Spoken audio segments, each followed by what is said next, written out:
ఆదిలాబాద్లో అనుమానాస్పద మృతిగా సంచలనం రేకెత్తించిన ఓ కేసును మావల పోలీసులు ఛేదించారు. జేబుల్లోంచి చిల్లర డబ్బులతో పాటు బీడీల దొంగతనమే హత్యకు కారణమని వెల్లడించారు. శాంతినగర్కు చెందిన శివన్న జేబులోంచి కొంత నగదుతో పాటు తరచూ బీడీలు మాయం కావడంతో మిత్రుడు పొసెట్టిపై అనుమానం కలిగింది. అదే విషయమై పోసెట్టిని అడిగినందుకు మావల సమీపంలోని ఓ ఖాళీ స్థలానికి శివన్నను తీసుకెళ్లి తలపై బండరాయితో కొట్టి హత్య చేసినట్లు పోలీసులు వెల్లడించారు.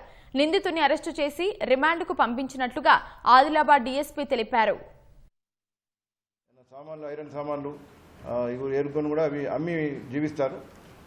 అయితే ఇంతకుముందు ఈ అక్యూర్ వద్ద నుంచి మృతుడు కొన్ని బీడీలు తర్వాత డబ్బులు తీసిండని చెప్పి ఒక అనుమానంతో నువ్వేనా డబ్బులు తీసినావు అని చెప్పి అనుమానంతో అతన్ని అడగడం జరిగింది. అడిగినప్పుడు అతను నేనెందుకు తీసినా, నువ్వు నన్నెందుకు బదనాం చేస్తున్నావు అని చెప్పి ఈ శివన్న రిప్లై చేయడం జరిగింది. దాంతో కోపంతో ఇతని బండలతో కొట్టి చంపడం జరిగింది.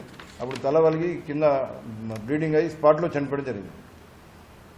దీనిలో ఎఫర్ట్స్ పెట్టి డిటెక్ట్ చేసినందుకు గౌరవ మా ఎస్పీ గారు రాహుల్ క్రౌంత్ ఐపీఎస్ గారిని, మన మావల సిఐ స్వామిని, సిబ్బందిని అందరినీ అభినందించడం జరిగింది.